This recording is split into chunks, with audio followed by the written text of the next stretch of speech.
남편이 세상을 떠나고 맞는 10번째 봄이었습니다.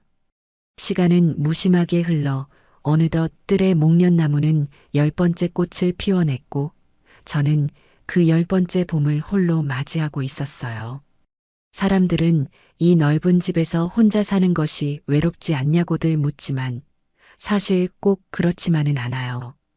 이 집은 단순한 벽과 지붕의 조합이 아니라 제 인생의 모든 순간이 켜켜이 쌓여 있는 살아있는 공간이나 마찬가지거든요.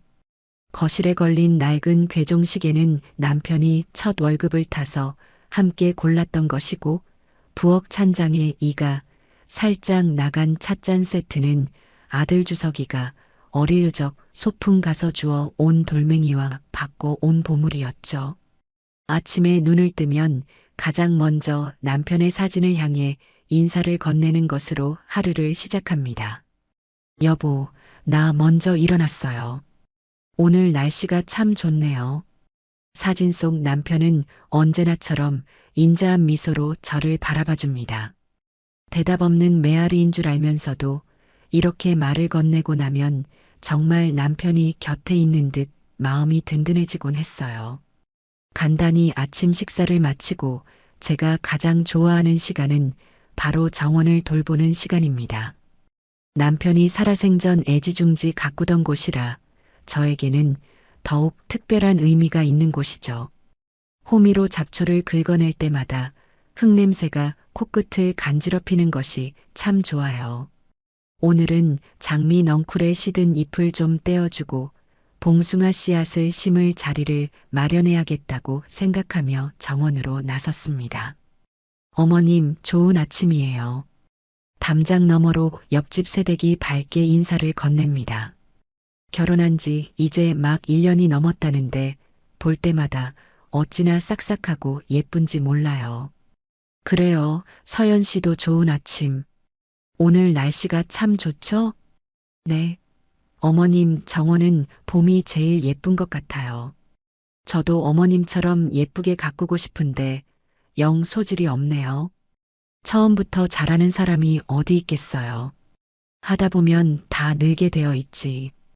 이런 소소한 대화가 오가는 아침이 저는 참 좋았습니다. 거대한 세상 속에 저 혼자 덩그러니 남겨진 것 같다가도 이런 작은 연결들이 저를 세상과 이어주고 있다는 느낌을 주었거든요. 그날 오후에는 오랜 친구인 숙자에게서 전화가 걸려왔습니다. 저희는 한 동네에서 같이 자라 시집도 비슷한 시기에 간 그야말로 평생의 동무였죠. 영희야, 몸은 좀 어때?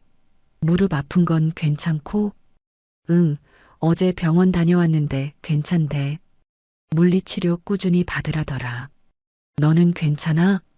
나는 뭐 늘 그렇지. 그나저나 너는 그 큰 집에서 혼자 있는 거 힘들지 않아? 자식들한테 들어가서 살라고 해도 싫다며? 숙자의 걱정 어린 목소리에 저는 멋쩍게 웃었습니다. 사실 아들 내외가 몇 번 같이 살자고 이야기를 한 적은 있었어요. 하지만 그때는 남편이 떠난 지 얼마 안 되었을 때라 경황도 없었고 무엇보다 이 집을 떠나고 싶지 않은 마음이 가장 컸습니다.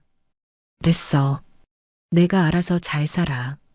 그리고 주석이네도 자기들 사는 게 바쁠 텐데 늙으니까지 얹혀서 짐이 될 수는 없지. 짐은 무슨 짐이야? 너만큼 알뜰살뜰한 시어머니가 어디 있다고. 요즘 것들은 그런 것도 모르고 복에 겨운 소리나 하지. 숙자와 한참을 수다를 떨고 나니 조금은 기운이 나는 것 같았어요. 하지만 전화를 끊고 나자 집안을 가득 채운 적막이 유독 더 크게 느껴졌습니다. 텔레비전을 켜봐도 영 재미가 없고 책을 펼쳐도 눈에 들어오지 않았죠. 결국 소파에 기대어 깜빡 잠이 들었던 것 같아요. 얼마나 잤을까 요란한 전화벨 소리에 잠이 깼습니다. 비몽사몽간에 전화를 받으니 아들 주석이의 목소리가 들려왔어요. 평소에는 용건만 간단히 하던 녀석인데 오늘따라 유독 목소리가 밝고 살가웠습니다. 엄마, 주무셨어요? 목소리가 왜 그래요? 아니다. 그냥 깜빡 졸았나 보다. 무슨 일이냐? 무슨 일은요? 그냥 엄마 목소리 듣고 싶어서 전화했죠. 저 지금 회사 근처인데 미연이랑 장 보고 엄마 집에 잠깐 들러도 돼요? 엄마 좋아하는 과일 좀 샀어요. 뭘 이런 걸 다 사오냐? 그냥 오지. 아니에요. 먹고 싶은 게 있어서 그래요. 엄마가 해준 김치찌개가 갑자기 너무 먹고 싶어서요. 미연이도 그렇대요.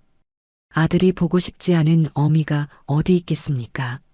저는 흔쾌히 그러라고 하고는 서둘러 저녁 준비를 시작했어요. 녀석이 좋아하던 돼지고기를 듬뿍 넣고 얼마 전에 담근 김장김치를 송송 썰어 찌개를 끓이기 시작하니 텅 비었던 집에 사람 사는 온기가 도는 것 같아 기분이 절로 좋아졌습니다. 얼마 지나지 않아 현관문 도어록 누르는 소리가 들리고 아들 내외가 들어섰습니다. 며느리 미연이는 들어서자마자 제 손을 덥석 잡으며 호들갑을 떨었어요. 어머니, 저희 왔어요. 아이고, 부엌에서 좋은 냄새가 나네요. 저희 온다고 또 이렇게 진수성찬을 준비하신 거예요? 진수성찬은 무슨, 너희가 먹고 싶다던 김치찌개 끓인 것뿐이다. 어머님, 피부가 왜 이렇게 좋아지셨어요? 얼굴이 아주 환해요. 좋은 일 있으시죠? 평소에는 안부 인사 한번 건성으로 하던 녀석이었습니다. 오늘따라 왜 저러나 싶어 어색하게 웃어 보였어요. 아들 녀석은 커다란 과일 바구니를 식탁에 내려놓으며 거들었습니다. 엄마, 이거 엄마 좋아하시는 망고랑 체리예요. 미연이가 엄마 생각해서 제일 좋은 걸로 골랐어요. 바구니에는 정말로 값비싸 보이는 과일들이 가득 담겨 있었습니다. 자신들 먹는 것에는 돈을 아끼지 않아도 저를 위해 이렇게까지 하는 경우는 드물었기에 조금 의아한 마음이 들었죠. 하지만 자식들이 어미를 생각해서 사왔다는데 기쁘게 받아야 하는 게 도리겠지요. 식사를 하는 내내 며느리는 제 밥그릇 위에 반찬을 올려주느라 바빴습니다. 평소에는 수저 한번 먼저 드는 법이 없던 아이였는데 말이죠. 아들 역시 마찬가지였어요. 역시 엄마 김치찌개가 세상에서 제일 맛있어요. 그죠, 여보? 그럼요. 어머님 음식 솜씨는 정말 따라갈 사람이 없다니까요. 식당 차리셔도 대박 나실 거예요. 끝없이 이어지는 칭찬 세례에 몸둘 바를 모르겠더군요.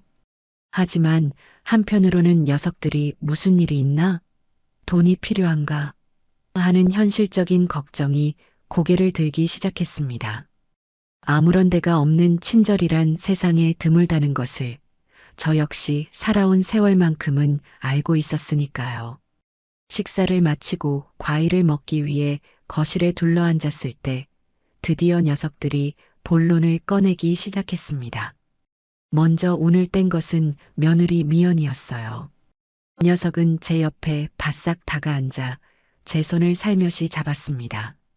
어머님, 저희가 오늘 이렇게 갑자기 찾아온 건 다름이 아니라 어머님 걱정이 돼서요. 내 걱정? 나는 잘 지내는데 무슨 걱정? 아니에요. 저희가 다 알아요. 어머님, 이 넓은 집에서 혼자 계시는 거 외로우시잖아요. 밤에 무섭기도 하실 거고요.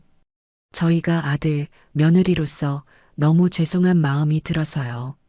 미연이의 눈가가 촉촉하게 젖어드는 것을 보며 저는 다음 말을 기다렸습니다. 역시나 제 예감은 틀리지 않았어요.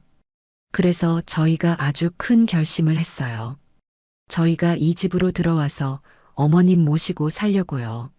순간 거실의 공기가 멈춘 듯 했습니다. 제 귀를 의심하지 않을 수 없었어요. 뭐, 너희가 여기로 들어와서 산다고? 제 반문에 아들 주석이가 기다렸다는 듯이 말을 받았습니다. 네, 엄마. 그게 좋겠어요. 저희도 직장이랑 가깝고 민준이 학교도 여기서 다니면 되고요. 무엇보다 엄마를 바로 곁에서 챙겨드릴 수 있잖아요. 아침 저녁으로 따뜻한 밥도 해드리고 어디 편찮으시면 바로 병원에 모시고 갈 수도 있고요. 엄마 혼자 계시는 거 저도 미연이도 마음이 너무 안 좋았어요. 이건 자식된 도리가 아니라고 생각해요. 이제라도 저희가 제대로 효도하고 싶어요. 엄마. 그럴듯한 말들이었습니다. 효도, 가족, 따뜻한 밥. 제가 평생을 그리워하고 지켜왔던 가치들이었죠. 며느리는 제 표정을 살피며 쐐기를 박았습니다. 어머님, 저희 불편해하실까봐 그러세요? 저희 정말 괜찮아요. 그냥 어머님은 편하게 계시기만 하면 돼요. 모든 건 저희가 다 알아서 할게요.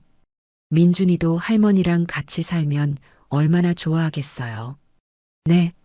녀석은 금방이라도 눈물을 쏟을 것처럼 애처로운 표정을 지어 보였습니다. 저는 잠시 혼란스러웠어요.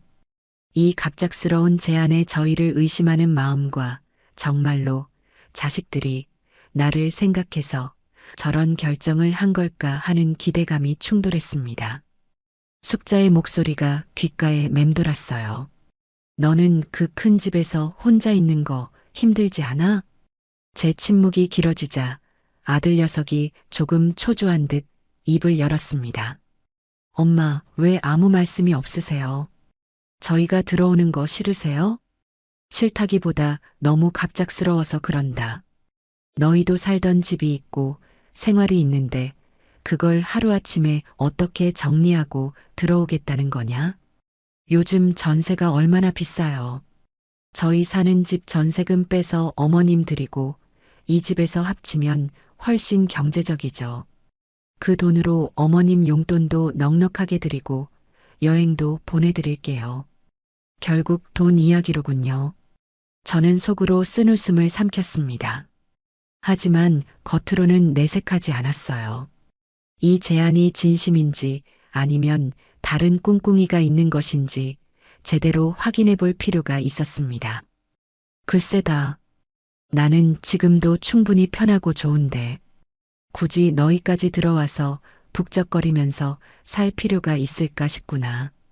제 완곡한 거절에 며느리의 얼굴이 순간 미세하게 굳어지는 것을 놓치지 않았습니다. 하지만 녀석은 곧바로 표정을 바꾸며 더 낮은 자세로 나왔어요. 어머님, 제발 저희 마음 좀 알아주세요. 저희 정말 어머님 생각해서 이러는 거예요. 아버님 돌아가시고 나서 어머님 혼자 계시는 모습 볼 때마다 저희 마음이 얼마나 아팠는지 모르세요. 주석 씨도 매일 밤 잠들기 전에 엄마 걱정만 하는걸요. 아들 녀석은 며느리의 말에 고개를 푹 숙였습니다.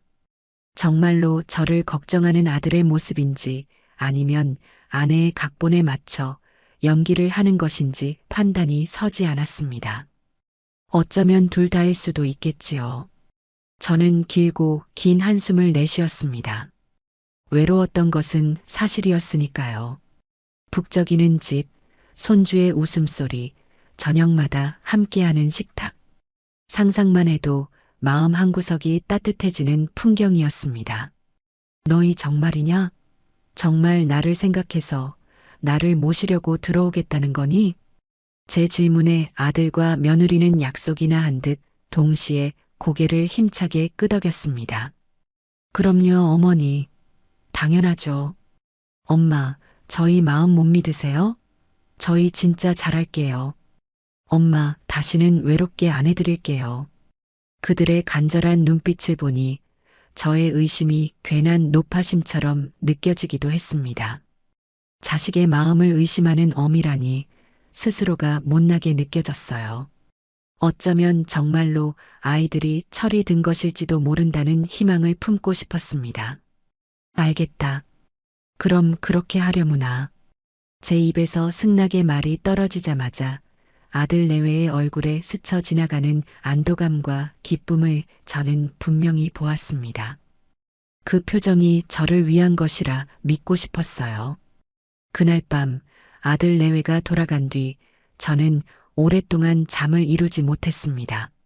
앞으로 펼쳐질 새로운 생활에 대한 기대감과 알 수 없는 불안감이 제 마음속에서 파도처럼 일렁였습니다. 며칠 동안 제 마음은 기대와 걱정이 뒤섞여 복잡했습니다. 정말 잘하는 짓일까?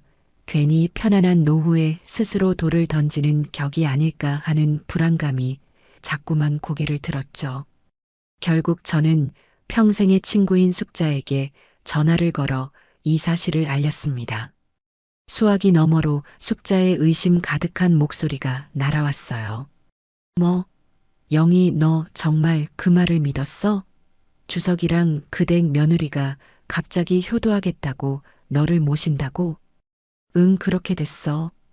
자식 이기는 부모 없다고 하도 간절하게 말하는데 거절할 수가 있어야지. 아이고, 이 순진한 사람아. 뭔가 꿍꿍이가 있는 게 틀림없어. 내가 그댁 며느리 시장에서 몇 번 봤는데 눈빛이 보통 내기가 아니던데. 너한테 뭐 바라는 거 아니야? 이를테면 그 집 말이야. 숙자의 직설적인 말에 가슴이 철렁 내려앉았습니다.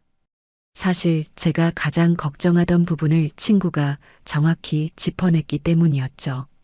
하지만 저는 애써 태어난 척 대답했습니다. 설마. 아무리 그래도 자기 어미한테 그러겠어. 내가 너무 외로워 보여서 마음이 쓰였나 보지. 일단 같이 살아보고 영 아니다 싶으면 그때 가서 이야기하면 되지 않겠어? 너는 마음이 너무 물러서 탈이야. 아무튼 단단히 정신 차리고 있어. 이상한 서류 같은데 함부로 도장 찍어주지 말고. 알았지? 알았다, 알았어. 걱정해줘서 고맙다. 전화를 끊고 나서도 마음이 영 개운하지 않았습니다. 하지만 이미 엎질러진 물이었어요. 이왕 이렇게 된 거 자식들의 진심을 한번 믿어보기로 마음을 다잡았습니다. 어쩌면 제가 그동안 너무 색안경을 끼고 아이들을 봤을지도 모르는 일이니까요. 합가를 약속한 주말 아들 내외가 이사를 왔습니다. 저는 아침부터 분주하게 움직였어요. 녀석들이 쓸 방을 깨끗하게 치우고 창고에 있던 짐들을 정리해 공간을 마련했죠. 당연히 커다란 이삿짐 트럭이 올 것이라 생각하고 대문 앞을 서성이고 있는데 웬걸 아들의 승용차 한 대만 덩그러니 들어오는 겁니다. 트렁크와 뒷좌석에 옷가지가 담긴 여행 가방 몇 개와 작은 상자 두어 개가 전부였어요. 아니, 이삿짐이 이게 다냐? 다른 짐은 트럭으로 따로 오는 거니? 제 질문에 며느리 미연이가 상냥하게 웃으며 대답했습니다. 아니에요, 어머님. 이게 다예요. 어차피 이 집엔 없는 게 없잖아요. 저희 살던 집 가구들은 다 낡아서 이번 기회에 처분했어요. 나중에 이 집 인테리어 새로 싹 하면서 예쁜 걸로 채워 넣으면 되죠. 순간 말문이 막혔습니다. 이 집 인테리어라니 마치 자기 집이라도 되는 것처럼 당연하게 말하는 며느리의 태도가 조금 거슬렸지만 이제 막 학가를 시작하는 마당에 괜한 소리를 해서 분위기를 망치고 싶지는 않았어요. 아들 주석이는 차에서 짐을 내리면서도 허리가 아프다, 어깨가 쑤신다 엄살을 부리며 낑낑거렸습니다. 결국 녀석들의 얼마 안 되는 짐을 나르고 정리하는 것은 대부분 제 몫이 되고 말았죠. 어머니, 이 방은 저희가 쓰면 되겠죠? 해가 잘 들어서 좋네요. 저기 있던 장롱은 창고에 넣어주시면 안 될까요? 저희가 가져온 붙박이장을 설치해야 해서요. 붙박이장? 그런 건 없었는데? 아, 그건 다음 주에 기사님이 와서 설치해 주실 거예요. 제가 미리 주문했거든요. 어머님, 장롱은 무거우니까 주석 씨랑 같이 옮기세요. 저는 어이가 없어서 아들을 쳐다봤습니다. 하지만 아들은 아내의 말에 아무런 토를 달지 않고 제 눈치를 살피며 말끝을 흐렸어요. 엄마, 저건 이제 안 쓰는 거니까. 결국 저는 아들과 함께 끙끙대며 수십 년을 함께한 자개장을 방에서 끌어내야 했습니다. 그들이 이사 온 첫날, 저는 제 집에서 제 가구를 내쫓는 기묘한 경험을 해야만 했죠. 하지만 그런 찝찝한 기분도 잠시, 합가 후 첫 며칠은 그야말로 꿈 같은 시간이었습니다. 며느리는 아침 일찍 일어나 서툰 솜씨로나마 아침 식사를 준비했고, 저녁에는 온 가족이 거실에 모여 앉아 텔레비전을 보며 과일을 깎아 먹었습니다. 손주 민준이는 할머니가 생겨서 좋다며 제 뒤를 졸졸 따라다녔고, 아들은 퇴근길에 제가 좋아하는 찐빵을 사들고 와 제 입에 넣어주기도 했어요. 어머니, 저희랑 같이 사니까 좋으시죠? 집이 꽉 찬 느낌이 들고 사람 사는 것 같지 않아요? 그래, 좋다. 너희가 있으니 집안의 웃음소리가 끊이질 않는구나. 텅 비었던 집이 다시 채워지는 기분이었습니다. 남편이 떠난 뒤로는 처음 느껴보는 충만함이었죠. 저는 그래, 숙자가 오해한 거야. 우리 애들이 이렇게 착한데라며 스스로를 안심시켰습니다. 하지만 그 평화는 그리 오래가지 않았습니다. 일주일이 채 지나지 않아 모든 것이 조금씩 변하기 시작했어요. 변화는 아주 사소한 것에서부터 시작됐습니다. 며느리가 아침잠이 많다는 핑계로 아침 식사 준비를 거르기 시작한 것이 그 시작이었죠. 어머님, 죄송해요. 제가 어제 잠을 좀 설쳐서요. 오늘 아침은 그냥 간단하게 빵으로 때우면 안 될까요? 다음 날은 회사가 바빠서 피곤하다는 이유였고, 그 다음 날은 몸이 좋지 않다는 이유였습니다. 결국 아침 식사 준비는 자연스럽게 다시 제 몫이 되었습니다. 저녁 식사 후에도 마찬가지였어요. 처음 며칠은 설거지라도 하겠다며 고무장갑을 끼던 며느리가 어느 날부터인가 식사가 끝나면 소파에 드러누워 스마트폰만 들여다보기 시작했습니다. 미연아, 설거지는 내가 할 테니 과일이라도 좀 깎아오너라. 아, 어머님. 저 지금 드라마 봐야 해서요. 과일은 주석 시더러 깎으라고 하면 안 돼요? 하지만 아들 녀석은 아내의 말에 못 이기는 척 소파에 따라 눕기 바빴죠. 결국 산더미처럼 쌓인 설거지거리는 온전히 저의 차지가 되었습니다. 약속했던 따뜻한 밥은커녕 저는 순식간에 새 식구의 식사와 뒤치다꺼리를 도맡아 하는 식모가 된 기분이었습니다. 그들의 생활태도 역시 마찬가지였어요. 며느리는 자기가 입었던 옷이나 사용한 수건을 아무데나 벗어 던져놓기 일쑤였고, 아들은 과자 부스러기를 거실 바닥에 흘려놓고도 치울 생각을 하지 않았습니다. 손주 민준이 역시 부모를 보고 배운 탓인지 장난감을 온 집안에 어질러 놓고는 할머니가 치워줄 거지? 하고 묻는 것이 당연하게 되어버렸죠. 주서가, 너희 방이라도 좀 치우면서 살아라. 이게 뭐냐, 돼지우리도 아니고. 아, 엄마. 나중에 할게. 주말에 미연이랑 같이 하려고. 하지만 그들이 말하는 나중에나 주말은 영원히 오지 않았습니다. 결국 제가 답답한 마음에 온 집안을 청소하고 빨래를 돌리고 널고 걔는 모든 과정을 도맡아야만 했어요. 그들이 말했던 효도는 도대체 어디에 있는 것인지 알 수가 없었습니다. 그들은 저를 보살피러 온 것이 아니라 자신들을 보살펴줄 사람을 찾아온 것에 불과했죠. 저는 실망감을 감출 수 없었지만 이제 와서 이 모든 것을 물을 수도 없는 노릇이라 그저 꾹꾹 참아낼 뿐이었습니다. 그래도 가족이잖아.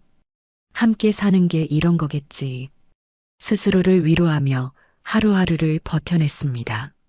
하지만 그날 저는 제 인내심이 그리 강하지 않다는 것을 깨닫게 되었습니다. 그날은 제가 오랫동안 계획했던 친구들과의 1박 2일 온천 여행 날이었습니다. 얘들아, 나 내일 친구들이랑 온천에 좀 다녀오마. 1박 2일이면 돌아올 거야. 제 말에 거실에서 텔레비전을 보던 며느리의 표정이 와락 굳어졌습니다. 네, 갑자기 어딜 가신다고요? 그럼 내일 저녁이랑 모레 아침밥은 누가 해요? 순간 제 귀를 의심했습니다.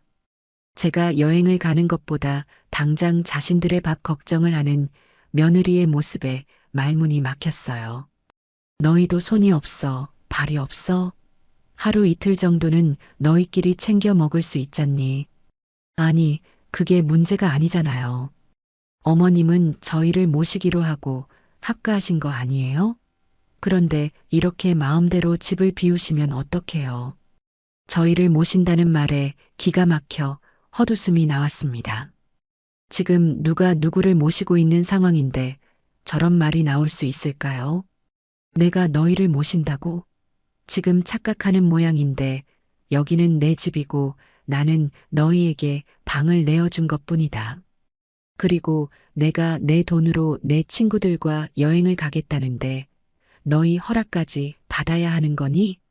제 목소리가 저도 모르게 높아졌습니다.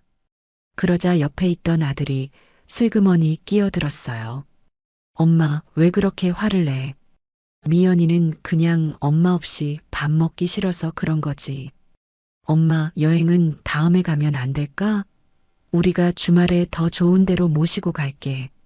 아들의 말은 저를 위하는 척했지만 결국 아내의 편을 드는 것에 불과했습니다.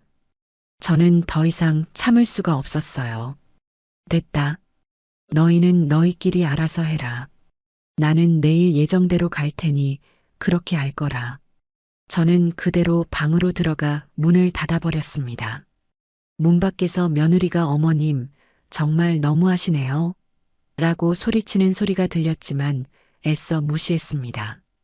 그날 밤 저는 침대에 누워 오랫동안 뒤척였습니다.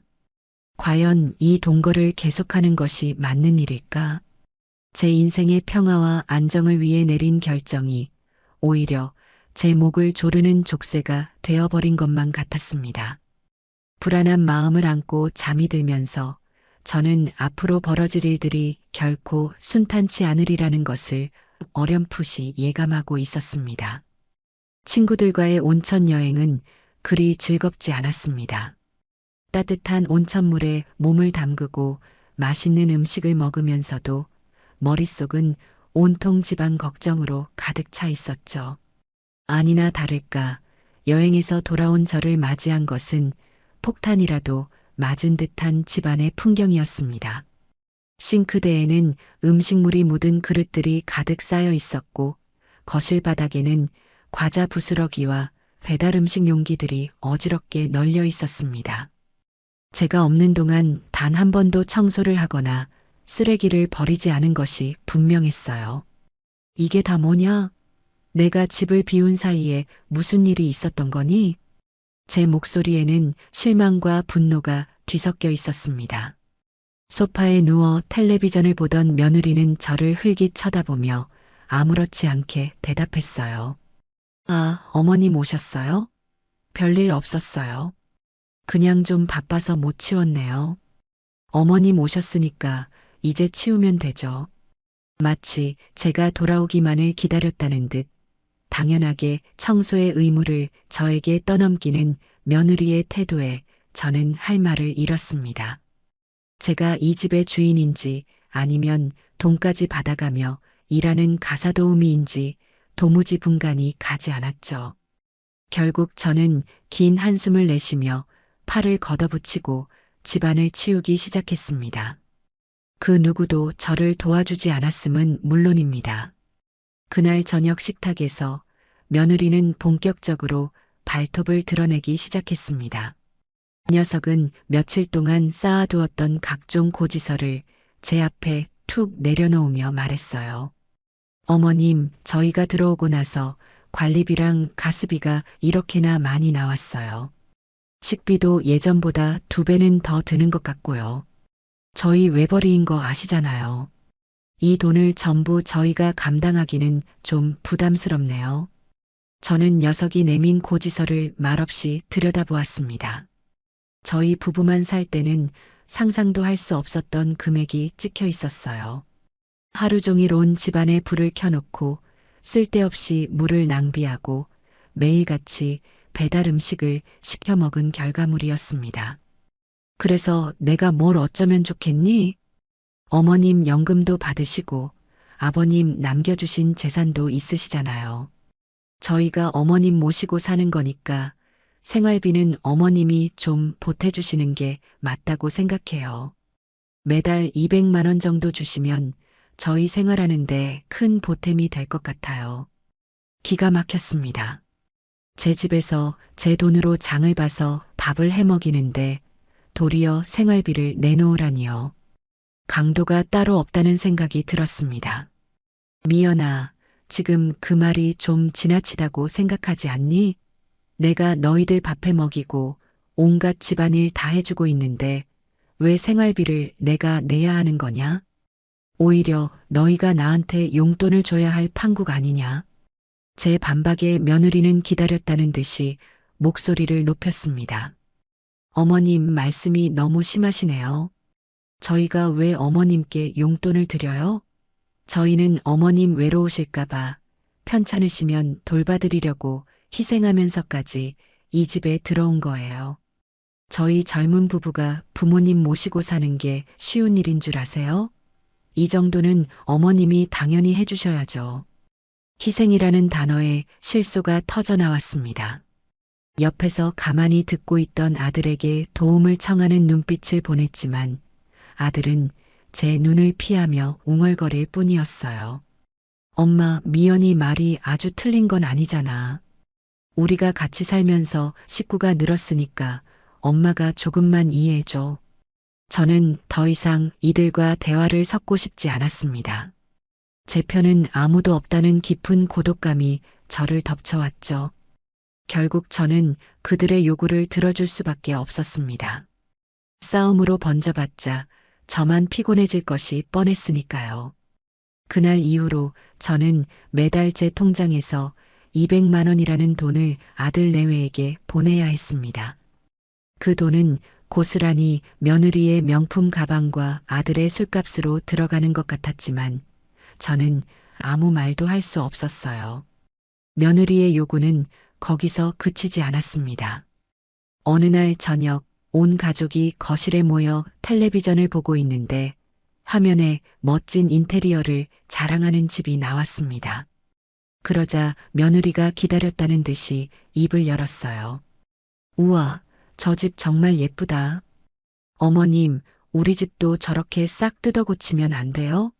이 집은 너무 낡고 촌스러워서 제 친구들 부르기도 창피해요.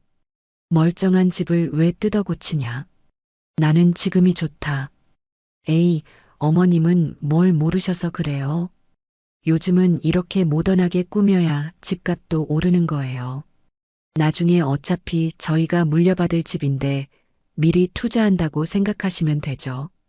물려받을 집이라는 말을 어찌나 자연스럽게 하는지 마치 확정된 미래인 것처럼 말하는 녀석의 뻔뻔함에 혀를 내둘렀습니다.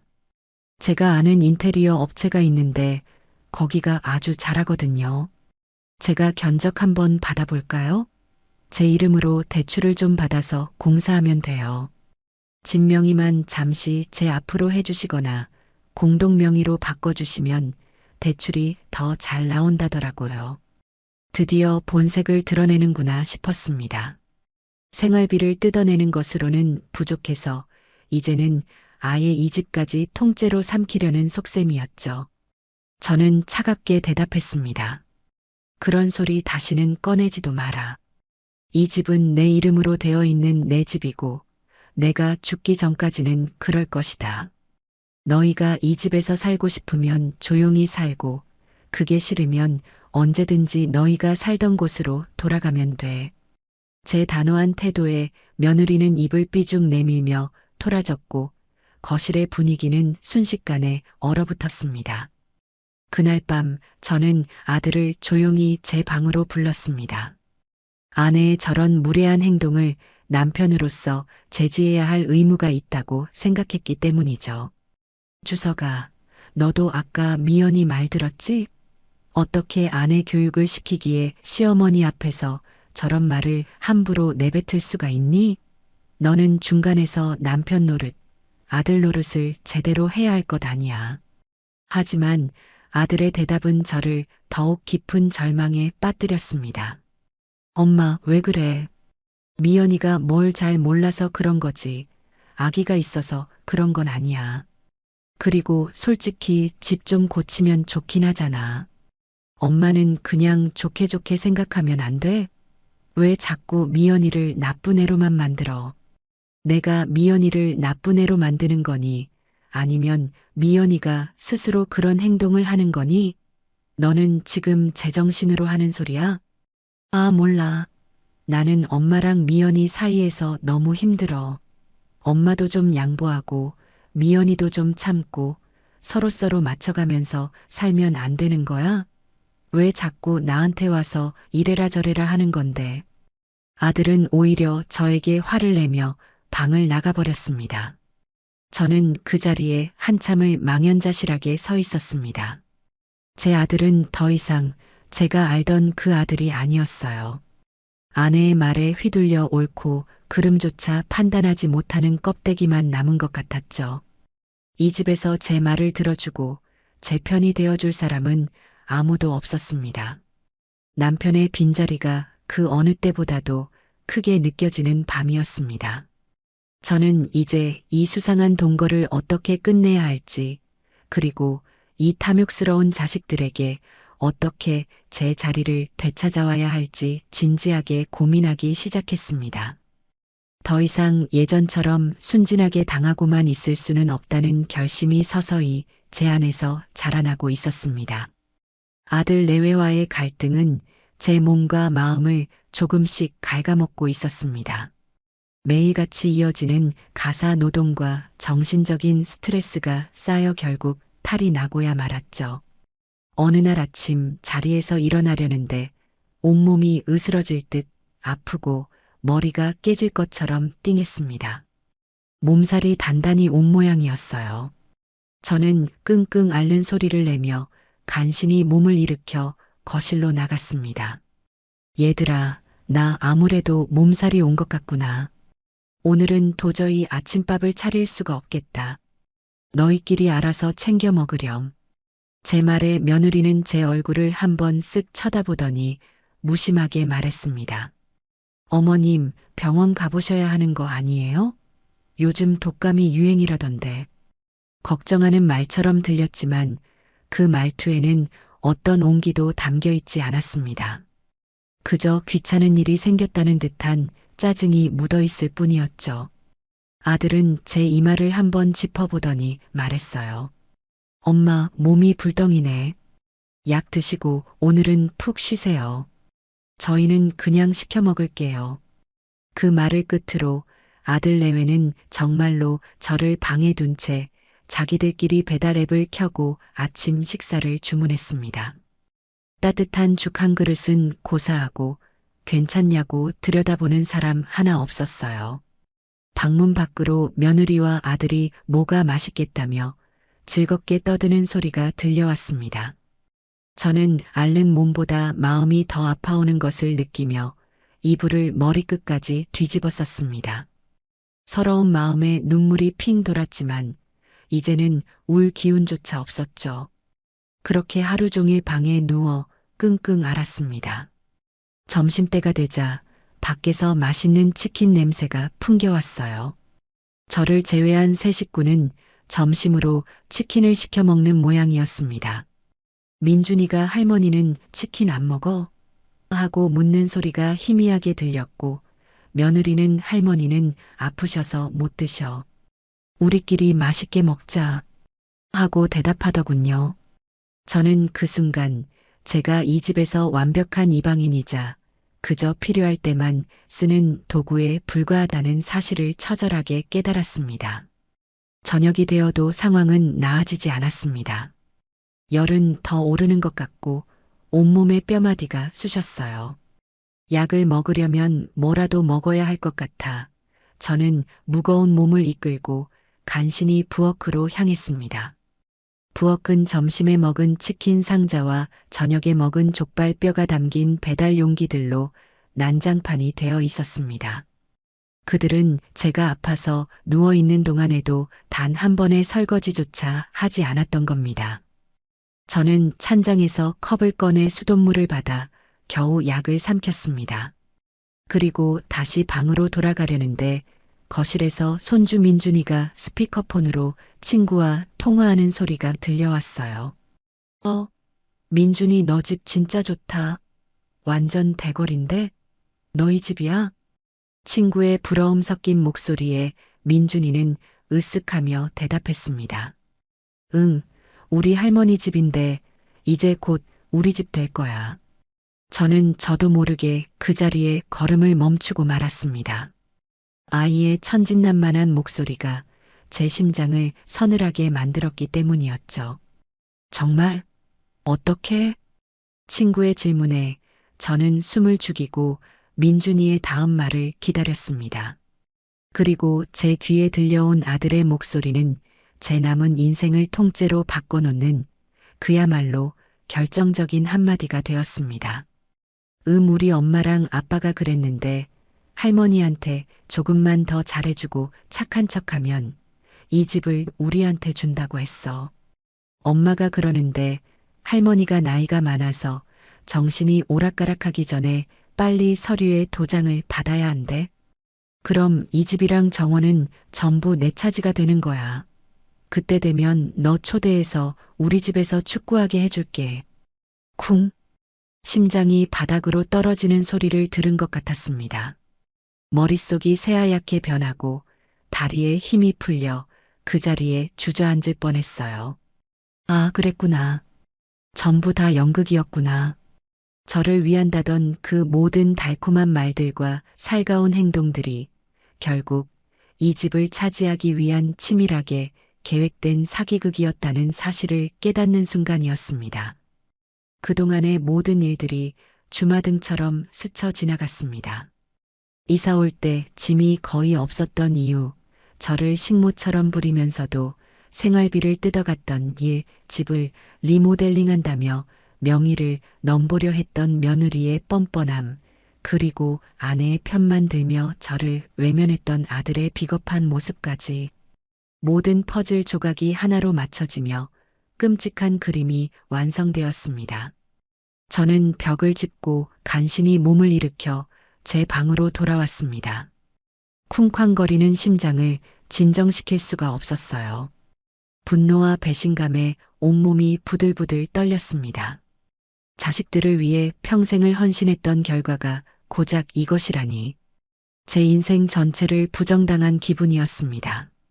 아픈 몸보다 배신당한 마음이 만 배는 더 고통스러웠어요.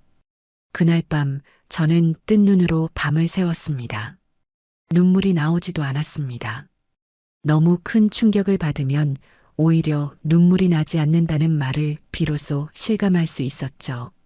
대신 제 머릿속은 차갑게 식어갔습니다. 슬픔과 분노가 가라앉은 자리에 냉철한 이성이 고개를 들기 시작했어요. 그래, 이대로 당하고만 있을 수는 없지. 저는 더 이상 그들의 희생양이 되기를 거부하기로 결심했습니다. 그들이 제게 줬던 상처와 모멸감을 그대로, 아니 몇 배로 되돌려주기로 마음먹었습니다. 하지만 어설프게 맞서서는 안 됐습니다. 그들처럼 저 역시 치밀하게 계획을 세워야 했어요. 그들이 제 순진함을 이용했듯이 저는 그들의 탐욕을 역이용해야만 했습니다. 다음 날 아침 저는 언제 아팠냐는 듯이 멀쩡한 모습으로 거실로 나갔습니다. 그리고 저를 보고 놀라는 아들 내외를 향해 저는 세상에서 가장 온화하고 인자한 미소를 지어 보였습니다. 얘들아, 어젯밤에 푹 자고 일어났더니 몸이 아주 개운하구나. 걱정해줘서 고맙다. 자, 어서들 앉아라. 맛있는 아침 차려줄게.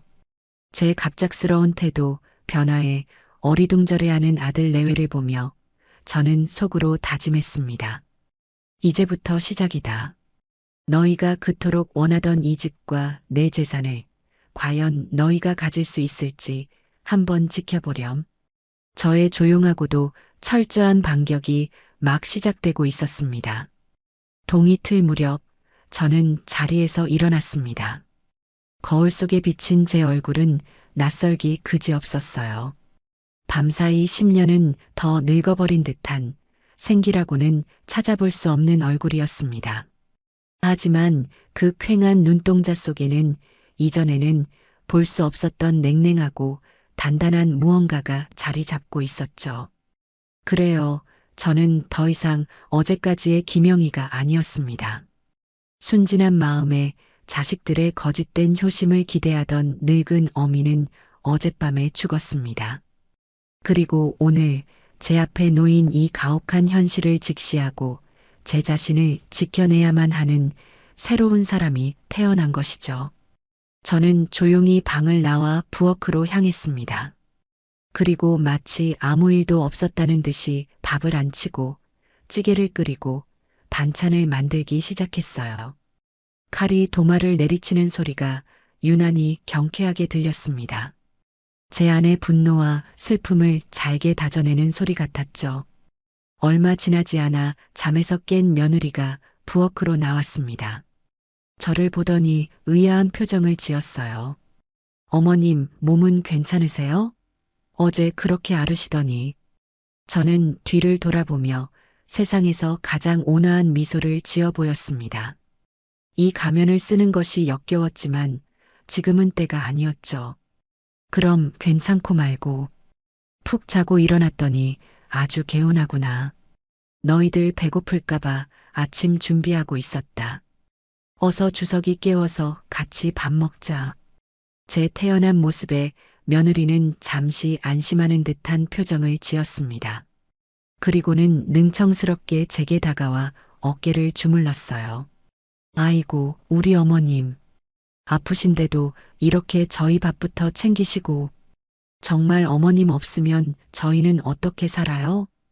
그 손길이 소름 끼치게 싫었지만 저는 꾹 참아냈습니다. 오히려 더 다정한 목소리로 대답했죠. 가족끼리 당연한 소리를 한다. 너희가 잘 먹는 것만 봐도 나는 배가 부르다. 그날 아침 식탁은 겉보기에는 아주 평화로웠습니다. 저는 평소보다 더 많은 반찬을 아들과 며느리의 밥그릇 위에 올려주었고 그들은 아무런 의심 없이 제 친절을 받아 먹었습니다. 그들을 바라보며 저는 속으로 다짐했어요. 그래, 실컷 먹어둬라. 내 돈으로 먹는 마지막 만찬이 될 테니. 그날부터 저의 이중 생활이 시작되었습니다. 낮에는 한없이 자애롭고 모든 것을 내어줄 것처럼 구는 시어머니를 연기했고 밤이 되면 제 방에서 홀로 앞으로의 계획을 세웠습니다.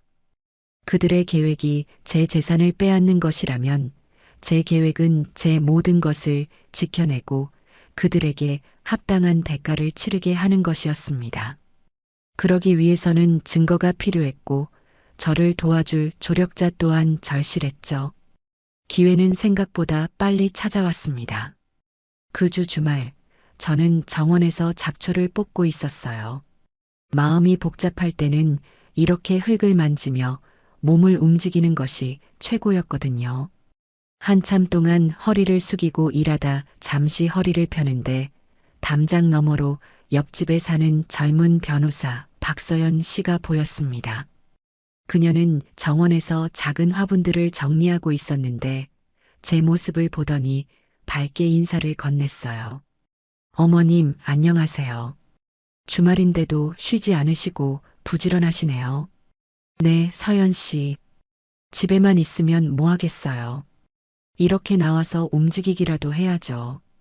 그런데 뭘 그렇게 옮겨요? 무거워 보이는데.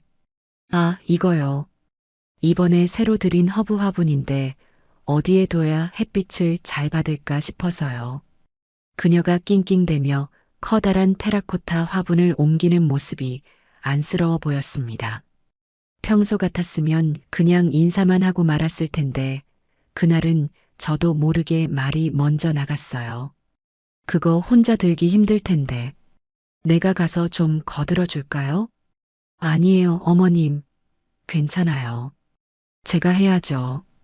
그녀는 손사래를 쳤지만 저는 이미 정원 한쪽에 있는 작은 쪽문을 열고 그녀의 마당으로 넘어가고 있었습니다.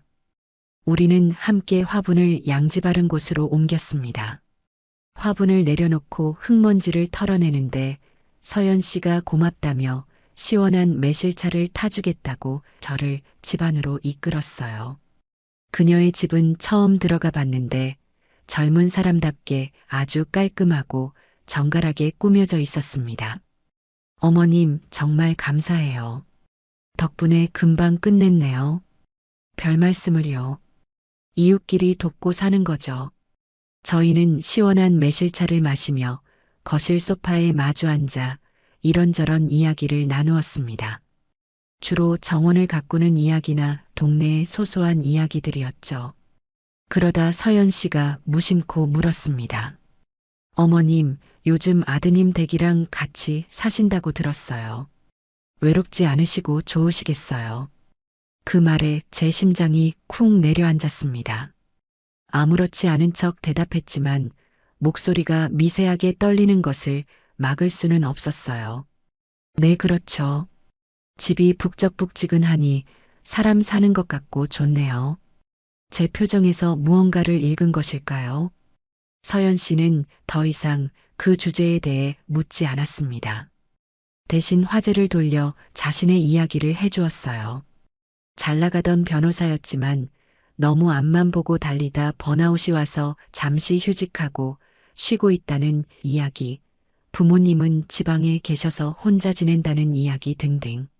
솔직하게 자신의 이야기를 털어놓는 그녀를 보며 저도 모르게 조금씩 마음의 벽이 허물어지는 것을 느꼈습니다. 그날 이후로 저는 서연 씨와 급격히 가까워졌습니다. 일부러 시간을 내어 그녀의 집을 찾아가기도 하고 제가 만든 반찬을 가져다 주기도 했죠. 그녀는 그때마다 저를 아주 반갑게 맞아주었고 우리는 차를 마시며 오랜 시간 이야기를 나누곤 했습니다. 그녀와 대화를 나누는 시간은 제가 유일하게 시어머니의 가면을 벗고 온전한 김영희로 돌아올 수 있는 시간이었습니다. 그러던 어느 날 저는 큰 결심을 하고 서연 씨를 찾아갔습니다. 더 이상 혼자서는 이 무거운 짐을 감당할 수 없다는 것을 깨달았기 때문이죠. 그녀라면 제 이야기를 들어주고 현명한 조언을 해줄 수 있을 거라는 강한 믿음이 있었습니다. 서연 씨, 사실 제가 할 말이 있어요. 제 비장한 목소리에 서연 씨는 조용히 차를 따르며 제 다음 말을 기다려 주었습니다. 저는 떨리는 목소리로 지난 몇 달간 제게 일어났던 모든 일들을 털어놓기 시작했습니다. 합가를 하게 된 과정부터 아들 내외의 돌변한 태도, 그리고 제 심장을 꿰뚫었던 손주의 결정적인 한마디까지 모든 이야기를 털어놓고 나자 참았던 눈물이 복물처럼 터져나왔습니다. 저는 어린아이처럼 서럽게 울었습니다. 서연 씨는 아무 말 없이 제 옆으로 다가와 제 등을 가만히 토닥여 주었습니다. 그녀의 따뜻한 손길에 저는 얼어붙었던 마음이 조금씩 녹아내리는 것을 느꼈습니다. 이제 저는 더 이상 혼자가 아니었습니다. 한참을 울고 나니 마음이 조금은 후련해지는 것 같았습니다. 서연 씨는 제가 감정을 추스를 때까지 묵묵히 기다려 주었어요. 제가 훌쩍이는 소리가 잦아들자 그녀는 따뜻한 물수건을 가져와 제 눈가를 닦아주며 조용히 입을 열었습니다. 그녀의 목소리는 차분했지만 그 안에는 강한 힘이 실려 있었죠. 어머님, 그동안 혼자서 얼마나 힘드셨어요. 정말 고생 많으셨어요. 그 한마디에 또다시 울컥 눈물이 솟았지만 저는 꾹 참아냈습니다. 이제는 울 때가 아니라 싸울 때라는 것을 알았기 때문이었죠. 서연 씨, 나 이제 어떻게 하면 좋을까요? 저 뻔뻔한 것들을 이대로 두고 볼 수만은 없어요. 내 집에서 내 돈으로 저들을 먹여 살리면서 이런 취급을 당해야 한다니 너무 억울해서 잠을 잘 수가 없어요. 제 말에 서연 씨는 잠시 생각에 잠기는 듯 하더니 결심한 듯 저를 똑바로 바라보며 말했습니다. 어머님, 제가 전에 말씀드렸었죠. 제가 변호사라고.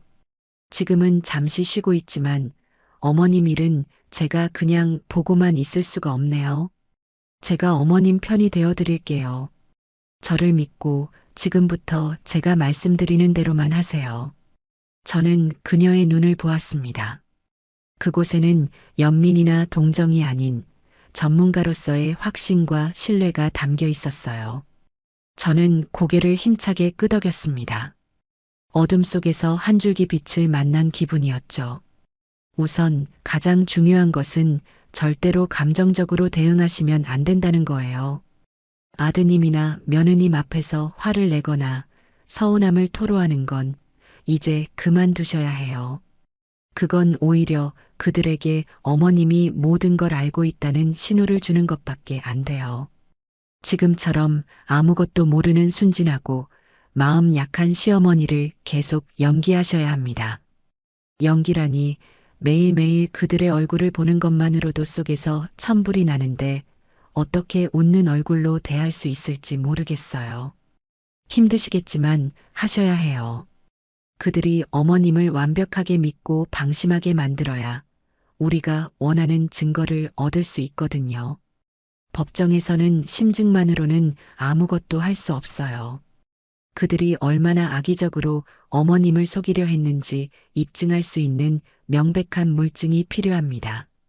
서연 씨는 구체적인 행동 지침을 알려주기 시작했습니다. 첫 번째는 모든 대화를 녹음하는 것이었어요. 제가 작은 녹음기를 하나 주문해 드릴게요. 항상 몸에 지니고 다니시거나 거실이나 부엌처럼 대화가 자주 오가는 곳에 눈에 띄지 않게 숨겨두세요. 특히 재산과 관련된 이야기가 나올 때는 무조건 녹음하셔야 해요. 그들이 스스로 자신들의 계획을 떠드는 목소리가 담긴 파일만큼 확실한 증거는 없으니까요. 두 번째는 절대 그 어떤 서류에도 서명하거나 도장을 찍지 않는 것이었습니다. 아마 그들은 곧 증여계약서 같은 서류를 들고 와서 어머님을 구슬리려 할 거예요. 몸이 안 좋으시다, 정신이 없을 때 미리 해두는 게 좋다는 식으로요. 그때마다 생각해 보겠다, 몸이 좋으면 하겠다는 식으로 시간을 끄세요. 절대로 무슨 일이 있어도 도장을 찍으시면 안 됩니다. 마지막으로 저의 모든 재산 내역을 정리하고 안전한 곳으로 옮기는 작업이었습니다. 어머님 명의로 된 부동산, 예금, 보험, 유가증권 등 모든 재산 목록을 정리해야 해요. 그리고 통장이나 인감도장, 집문서 같은 중요한 것들은 그들이 찾을 수 없는 안전한 곳으로 옮겨두셔야 합니다. 제가 아는 은행에 개인금고를 하나 마련해 드릴 수 있어요. 서연 씨의 조언은 하나하나가 모두 명쾌하고 논리적이었습니다. 혼자서는 막막하기만 했던 문제들이 그녀와 함께하니 해결의 실마리가 보이는 듯 했어요. 저는 그날 서연 씨의 도움을 받아 인터넷으로 소형 녹음기를 주문하고 제 모든 재산 목록을 수첩에 꼼꼼히 적어 내려가기 시작했습니다. 다음 날부터 저는 서연 씨의 조언에 따라 움직이기 시작했습니다. 며칠 뒤 도착한 녹음기를 항상 제 옷주머니 속에 넣고 다녔어요. 아들 내외와 대화할 때마다 녹음 버튼을 누르는 것을 잊지 않았죠. 또한 주말마다 등산을 간다는 핑계를 대고 집을 빠져나와 남편이 남겨준 유품이나 폐물, 통장과 인감 등을 조금씩 빼내어 서연 씨가 마련해준 은행의 개인금고로 옮겼습니다. 집에서는 그들의 비위를 맞추기 위해 최선을 다했습니다. 며느리가 좋아하는 갈비찜을 해주고 아들이 보고 싶어하는 텔레비전 프로그램을 조용히 양보했습니다. 제가 그렇게 나오자 아들 내외는 자신들의 계획이 순조롭게 진행되고 있다고 믿는 눈치였어요. 저를 대하는 태도가 처음 합가했을 때처럼 다시 살가워지기 시작했죠. 역시 우리 어머님이 최고라니까요. 어머님 갈비찜은 정말 예술이에요. 엄마 요즘 기분 좋아 보이시네. 우리가 옆에 있으니까 좋지? 그들의 위선적인 칭찬을 들으며 속으로는 쓴웃음을 삼켰지만 겉으로는 너희만 좋다면 나도 좋다며 인자한 미소를 지어 보였습니다. 그들은 제가 차려준 밥상 앞에서 저를 어떻게 속여 넘길지에 대한 이야기를 서슴지 않고 나누기 시작했습니다. 물론 그 모든 대화는 제 주머니 속 녹음기에 고스란히 담기고 있었죠. 어느 날 저녁 며느리가 제 눈치를 살피며 조심스럽게 입을 열었습니다. 저기 어머님, 지난번에 제가 말씀드렸던 거요. 집 리모델링 하는 거요. 혹시 어떻게 생각하세요? 아, 그거 글쎄다. 내가 돈이 어디 있니? 돈은 걱정 마세요. 제가 알아서 대출 받으면 된다니까요. 그냥 어머님은 명의만. 바로 그때였습니다. 저는 기다렸다는 듯이 가슴을 부여잡으며 마른 기침을 하기 시작했어요. 쿨럭, 쿨럭. 아, 갑자기 왜 이렇게 가슴이 답답하지? 제 갑작스러운 행동에 아들과 며느리는 깜짝 놀라 제게 달려왔습니다. 엄마, 왜 그래? 괜찮아? 어머님, 어디가 안 좋으세요? 저는 그들의 부축을 받으며 힘겹게 말했습니다. 요즘 들어 자꾸 기력도 없고 정신도 깜빡깜빡하는 것 같구나. 이러다 정말 큰일 나는 건 아닌지 모르겠다. 이것은 서연 씨와 함께 계획한 비밀 작전의 시작이었습니다. 제 건강이 좋지 않다는 것을 그들에게 각인시켜 그들이 더 조급하게 움직이도록 만드는 것이었죠. 제 연기는 꽤 성공적인 것 같았습니다. 아들 내외의 얼굴에 걱정하는 기색과 함께 자신들의 계획을 서둘러야겠다는 조바심이 동시에 스쳐 지나가는 것을 저는 똑똑히 보았습니다. 이제 미끼는 던져졌어요. 그들이 이 미끼를 덥석 무는 것은 시간 문제일 뿐이었습니다. 그날 이후 저는 본격적으로 아픈 사람 연기를 시작했습니다. 아침에 일어날 때마다 아이고, 허리야, 무릎이야 소리를 입에 달고 살았고 일부러 물건을 손에서 놓쳐 깨뜨리기도 했습니다. 어머나, 내가 왜 이랬을까? 정말 정신이 없나 봐. 라며 자책하는 제 모습을 보며 며느리는 혀를 차면서도 한편으로는 만족스러운 표정을 감추지 못했어요. 저는 서연 씨와 상의하여 그녀가 아는 병원에 찾아가 종합검진을 받았습니다. 다행히 몸에는 특별한 이상이 없었지만 저는 의사에게 부탁하여 스트레스로 인한 기억력 감퇴 및 기력 저하 소견이 적힌 진단서를 한부 발급받았습니다. 물론 이 모든 것은 계획의 일부였죠. 집에 돌아온 저는 마치 큰 병이라도 얻은 사람처럼 시무룩한 표정으로 진단서를 식탁 위에 올려두었습니다. 엄마, 병원에서 뭐래? 어디 안 좋대? 아들이 걱정스럽게 묻자 저는 깊은 한숨을 내쉬며 대답했습니다. 별거 아니란다. 그냥 나이 들어서 그렇다네. 스트레스 받지 말고 푹 쉬래. 그런데 의사 말이 이러다 치매 초기 증상으로 발전할 수도 있다니 조심해야 한다더구나. 치매라는 단어에 아들과 며느리의 눈이 번쩍 뜨이는 것을 느낄 수 있었습니다. 그들이 가장 바라면서도 두려워하는 시나리오였을 겁니다. 제가 정말로 정신이 오락가락하게 되면 재산을 증여받는 과정이 복잡해질 수도 있었으니까요. 며느리는 제게 다가와 등을 쓸어주며 위로하는 척 말했습니다. 어머님, 너무 걱정 마세요. 저희가 옆에서 잘 챙겨드릴게요. 의사 선생님 말씀대로 스트레스 안 받으시는 게 제일 중요해요. 그날 밤 저는 제 방문을 살짝 열어두고 거실에서 들려오는 소리에 귀를 기울였습니다. 역시나 아들 내외는 제 병에 대해 심각하게 의논하고 있었어요. 그리고 그 모든 대화는 거실 소파 쿠션 밑에 숨겨둔 녹음기가 받아쓰고 있었죠. 여보, 엄마 정말 치매 오면 어떡하지? 그렇게 되면 집 증여받는 거 힘들어지는 거 아니야? 성년후견인 지정하고 뭐하고 복잡하다던데. 그러게 말이야. 의사가 그랬다니 그냥 하는 말은 아닐 거 아니야. 더 늦기 전에 어떻게든 엄마 도장을 받아야 할 것 같아. 그래야겠어. 내일 당장 내가 아는 법무사 사무실에 가서 증여계약서 양식이라도 하나 받아와야겠다. 당신은 엄마 옆에서 계속 바람 좀 넣어. 정신 더 흐려지기 전에 재산 정리하는 게 자식들 위하는 길이라고. 그들의 대화를 들으며 저는 차갑게 식어가는 제 마음을 느꼈습니다.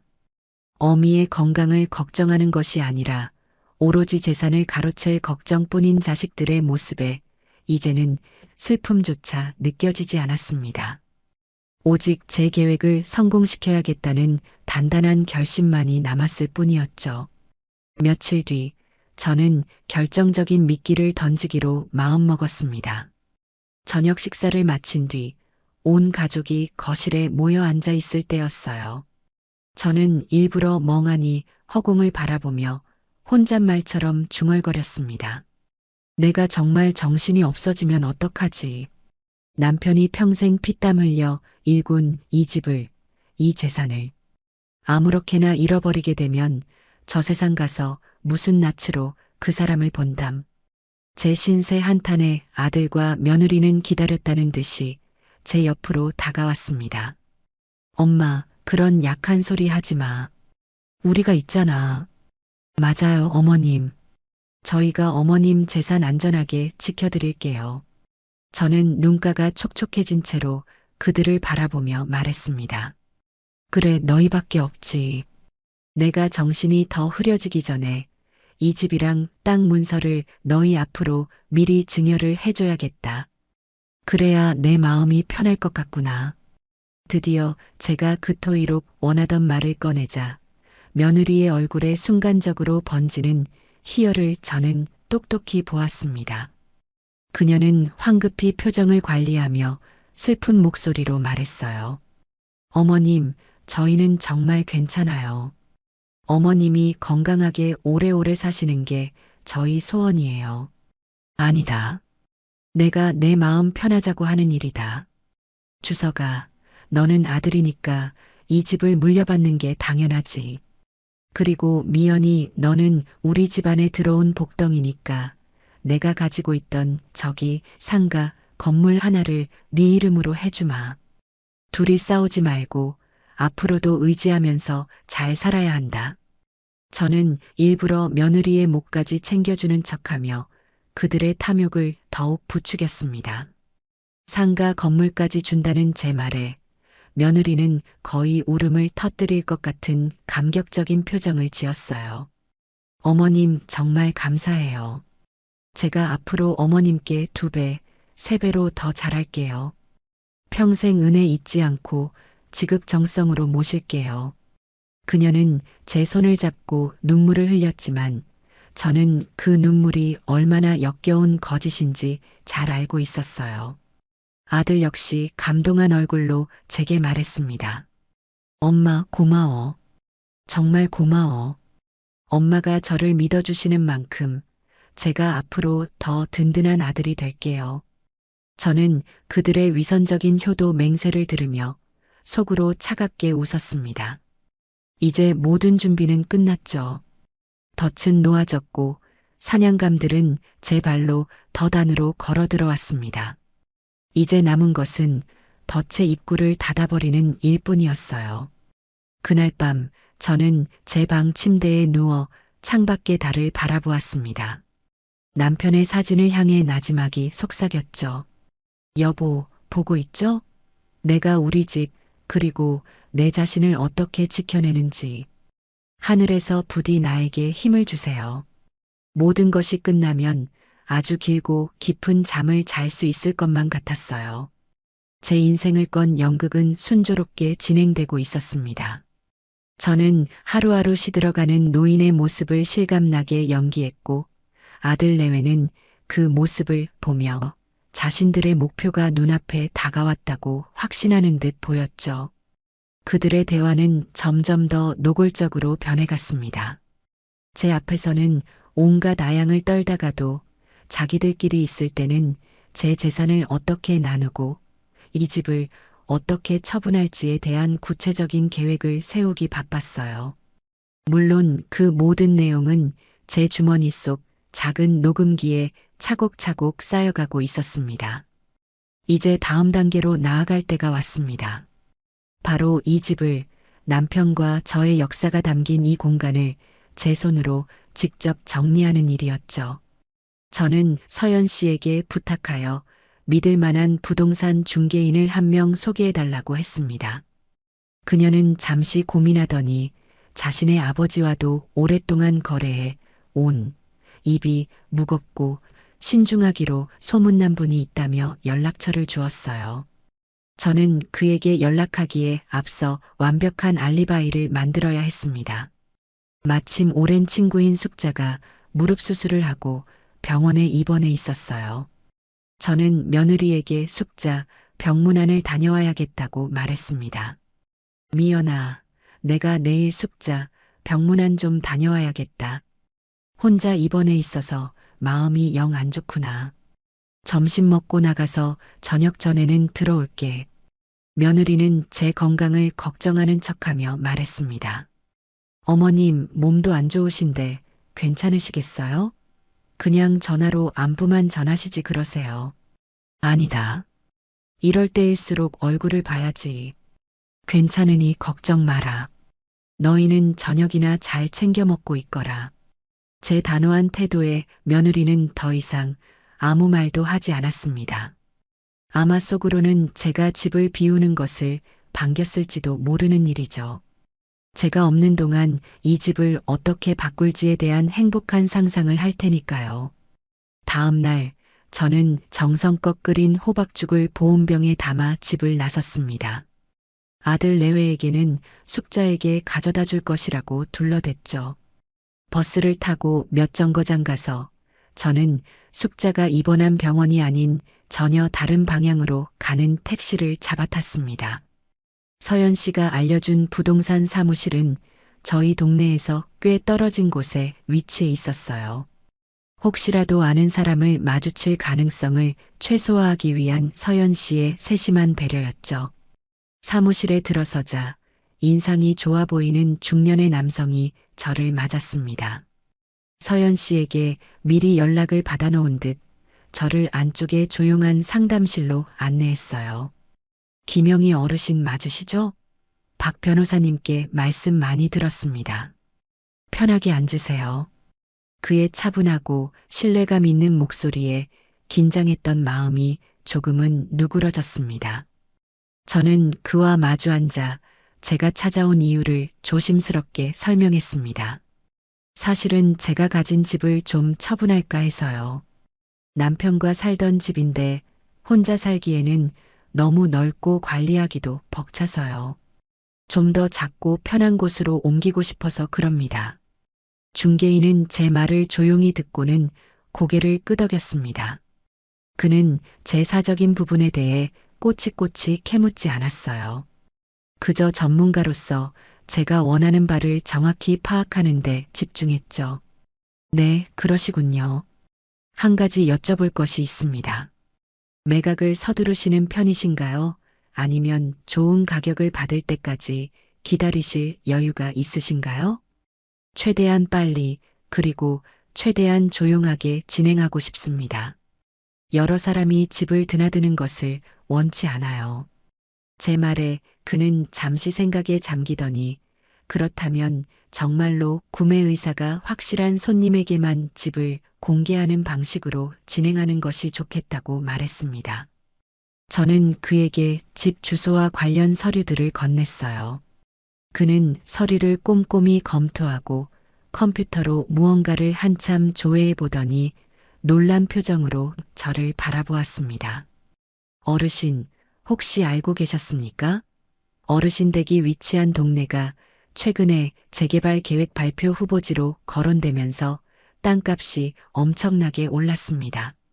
제가 지금 대략적으로 시세를 확인해 보니 어르신께서 생각하시는 것보다 훨씬 높은 가격을 받으실 수 있을 것 같습니다. 그가 제시한 예상 매매가는 제 상상을 훨씬 뛰어넘는 금액이었습니다. 남편과 제가 평생을 바쳐 마련하고 가꾼 집이 이제는 우리가 상상도 못했던 가치를 지닌 자선이 되어 있었던 거죠. 순간 가슴이 벅차올랐습니다. 이것은 단순히 돈의 액수 문제가 아니었어요.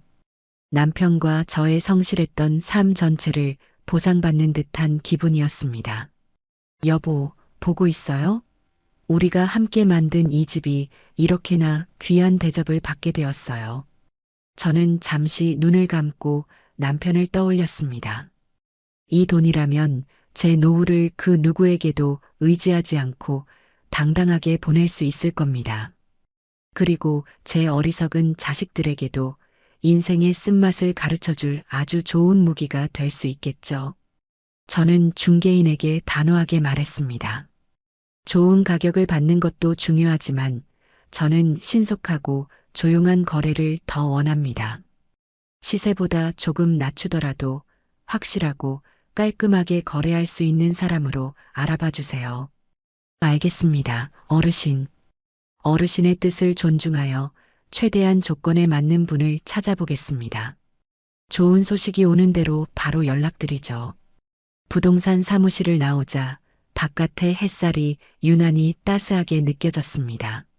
제 마음속을 짓누르던 무거운 돌덩이 하나가 사라진 기분이었죠. 저는 발걸음을 옮겨 숙자가 입원한 병원으로 향했습니다. 빈손으로 갈 수는 없으니 가는 길에 시장에 들러 숙자가 좋아하는 과일과 빵을 좀 샀어요. 숙자는 저를 보자마자 왈칵 눈물을 쏟으며 반가워했습니다. 영희야, 너 온다고 연락도 없이 보고 싶었다. 나도 보고 싶었다. 몸은 좀 어때? 수술은 잘 됐다고 들었다. 저는 숙자의 손을 잡고 한참 동안 그간의 안부를 물었습니다. 그리고 제가 준비해온 호박죽과 과일을 꺼내주었죠. 숙자는 제가 집을 나왔다는 사실을 꿈에도 모른 채 그저 제 방문을 고마워할 뿐이었습니다. 친구의 순수한 얼굴을 보니 제 자신이 잠시 부끄러워지기도 했습니다. 하지만 저는 마음을 다잡았어요. 이것은 제 자신을 지키기 위한 어쩔 수 없는 싸움이라고. 그날 이후로 저는 더욱 대담하게 움직이기 시작했습니다. 주말마다 건강을 위해 등산을 시작했다고 선언하고는 아침 일찍 집을 나섰습니다. 물론 제 배낭 속에는 등산 장비가 아닌 이 집의 역사가 담긴 물건들이 들어 있었죠. 남편이 쓰던 만년필, 제가 젊었을 적 받은 편지들, 그리고 작은 액자에 담긴 가족 사진들까지. 저는 그 소중한 추억들을 은행 개인금고에 차곡차곡 쌓아두었습니다. 집안에 남겨진 것은 오직 껍데기뿐이었어요. 제 마음은 이미 이 집을 떠나고 있었던 겁니다. 아들 내외는 제가 등산을 다니며 건강을 챙기는 것을 오히려 반기는 눈치였습니다. 제가 건강해야 온전한 정신으로 증여 서류에 도장을 찍을 수 있을 테니까요. 그들의 어리석음이 저의 계획을 더욱 순탄하게 만들어주고 있었습니다. 시간은 생각보다 빠르게 흘러갔어요. 부동산 중개인에게 연락이 온 것은 그로부터 2주 정도 지났을 때였어요. 그는 아주 좋은 조건의 매수자가 나타났다며 혹시 시간이 괜찮으면 다음 날 바로 만나는 것이 어떻겠냐고 제안했습니다. 제 심장이 쿵 하고 내려앉았죠. 드디어 때가 온 겁니다. 네, 좋습니다. 제가 내일 오후에 시간을 내보지요. 저는 최대한 침착한 목소리로 대답하고 전화를 끊었습니다. 그날 밤 저는 잠을 이룰 수가 없었어요. 설렘과 두려움 그리고 슬픔이 뒤섞인 복잡한 감정 때문이었죠. 이 집을 정말로 떠나보내야 한다는 생각에 마음 한구석이 아려왔습니다. 남편과의 추억이 깃든 이곳을 제 발로 떠나야만 하는 이 현실이 서글펐습니다. 하지만 동시에 이 지긋지긋한 연극을 끝내고 제 인생을 되찾을 수 있다는 생각에 해방감이 들기도 했어요. 다음 날 저는 어김없이 친구 병문안을 핑계로 집을 나섰습니다. 약속 장소인 부동산 사무실에 도착하니 중개인과 함께 인상이 아주 선해 보이는 젊은 부부가 앉아 있었어요. 아이가 둘이라고 했는데 그래서인지 정원이 있는 저희 집에 큰 매력을 느꼈다고 하더군요. 안녕하세요, 어르신. 말씀 많이 들었습니다. 집을 정말 애정을 갖고 가꾸셨다고요. 내 남편이 살아있을 때부터 애지중지하던 집이라서요. 저희 아이들이 마음껏 뛰어놀 수 있는 마당이 있는 집을 오랫동안 찾았어요. 어르신께서 평생을 갖고 오신 이 집을 저희가 이어받을 수 있다면 정말 큰 영광일 것 같습니다. 부부의 진심 어린 눈빛을 보니 마음이 놓였습니다. 적어도 이 집을 돈으로만 보는 사람들은 아니라는 생각이 들었죠. 이들이라면 남편과 저의 추억이 담긴 이 공간을 소중히 여겨줄 것 같았습니다. 우리는 계약 조건에 대해 이야기를 나누었고 모든 것이 순조롭게 진행되었습니다. 저는 그 자리에서 바로 가계약서에 도장을 찍었습니다. 잔금은 일주일 뒤에 치르기로 약속했죠. 사무실을 나오는데 다리에 힘이 풀려 휘청할 뻔했습니다. 커다란 산을 하나 넘은 기분이었어요. 하지만 아직 끝난 것이 아니었습니다. 이제부터는 집안에 있는 2마리의 여우를 완벽하게 속여 넘겨야 했죠. 집으로 돌아온 저는 마치 아무 일도 없었다는 듯이 저녁 식사를 준비했습니다. 그리고는 서류 가방에서 미리 준비해둔 가짜 서류 몇 장을 꺼내 거실 테이블 위에 슬쩍 올려두었어요. 부동산 증여 계약서 샘플, 상속세 관련 법규 같은 제목이 적힌 인터넷에서 출력한 서류들이었죠. 저녁을 먹고 거실로 나온 며느리의 눈이 즉시 그 서류들에 가서 꽂혔습니다. 어머님, 이게 다 뭐예요? 저는 귀찮다는 듯이 대답했습니다. 아, 그거. 너희한테 집이랑 상가 주려면 서류가 뭐가 이렇게 복잡한지 모르겠다. 법무사한테 물어보니까 이것저것 챙길 게 한두 가지가 아니더구나. 제 말에 며느리의 얼굴에 화색이 도는 것을 감출 수가 없었죠. 그녀는 제 옆에 앉아 서류를 유심히 들여다보는 척하며 말했습니다. 아이고, 어머님. 저희 때문에 고생이 많으시네요. 뭐가 필요한지 말씀만 하세요. 제가 다 알아보고 준비할게요. 됐다. 내가 알아서 할 테니 신경 쓰지 마라. 인감증명서도 떼야 하고 이것저것 할 일이 많으니 다음 주 중으로 날 잡아서 처리해야겠다. 네, 어머님. 편하신 대로 하세요. 저희는 언제든지 괜찮아요. 그들은 자신들의 계획이 드디어 결실을 보게 되었다고 완전히 믿어버린 모양이었습니다. 그날 밤 저는 또다시 그들의 흥분된 목소리를 녹음할 수 있었어요. 이제 정말 우리 세상이 온다. 집 팔아서 강남에 아파트 사자는 등의 김칫국 마시는 소리가 가득했죠. 그리고 잔금을 치르기 바로 전날 밤이 되었습니다. 저는 그날 저녁 제 생애 가장 화려한 만찬을 준비했습니다. 아들이 좋아하는 소갈비찜과 며느리가 노래를 부르던 대하구이, 그리고 제가 가장 자신 있는 잡채와 각종 나물 반찬까지 상다리가 휘어질 듯한 진수성찬이었죠. 우와, 엄마. 오늘 무슨 날이야? 완전 잔치상이네. 아들이 놀라 묻자 저는 의미심장한 미소를 지으며 말했습니다. 내일 우리 가족에게 아주 중요한 날이잖니. 큰일을 앞두고 다 같이 밥이나 든든하게 먹으면 좋겠다 싶어서 준비했다. 많이들 먹어라. 아들과 며느리는 제 말의 진짜 의미를 꿈에도 모른 채 신이 나서 음식을 먹기 시작했습니다. 저는 그런 그들을 가만히 바라보았습니다. 밉고 원망스러운 마음이 드는 것은 어쩔 수 없었지만 한편으로는 핏줄에 대한 연민이 고개를 들기도 했어요. 저렇게 어리석고 탐욕스럽게 자라도록 내버려둔 제 잘못도 분명히 있었으니까요. 저는 마지막으로 그들에게 술을 한 잔씩 따라주었습니다. 자, 우리 가족의 새로운 시작을 위해서 건배할까? 네, 어머님. 어머님의 만수무강과 저희의 행복한 미래를 위하여. 며느리가 외치는 소리에 우리는 함께 잔을 부딪혔습니다. 쨍하는 소리가 거실에 맑게 울려 퍼졌어요. 그것은 파국을 알리는 서곡이었습니다. 그들은 행복한 미래를 꿈꾸며 술을 마셨고 저는 그들의 불행한 현재를 예감하며 술을 삼켰어요. 그날 밤의 만찬은 그들이 제 집에서 누리는 마지막 평화이자 제가 베푸는 마지막 잡이었죠. 내일 아침이 밝으면 이 모든 연극의 막이 내릴 것이었습니다. 결전의 날 아침이 밝았습니다. 밤새 설레는 마음에 잠을 설친 것인지 아들 내외는 이른 아침부터 일어나 집안을 서성거렸어요. 저를 대하는 태도는 그 어느 때보다 공손하고 살가웠죠. 어머님 주무셨어요? 오늘 중요한 날인데 피곤하시면 안 되잖아요. 엄마, 내가 차로 모셔다 드릴까? 구청까지 가려면 힘드실 텐데. 저는 그들의 과장된 친절을 받으며 속으로 치밀어 오르는 비웃음을 간신히 참아냈습니다.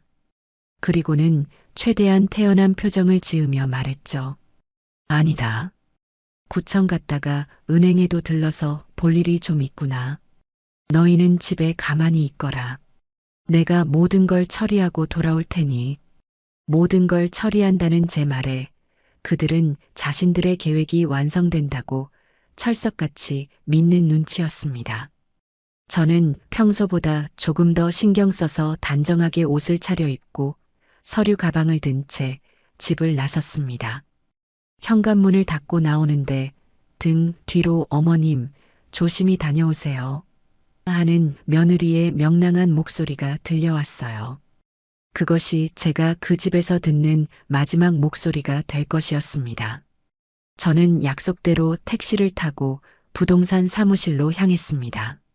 사무실에는 매수인 부부와 중개인이 저를 기다리고 있었죠. 우리는 마지막 서류들을 검토하고 서로의 신원을 확인한 뒤 잔금을 치르는 절차를 진행했습니다.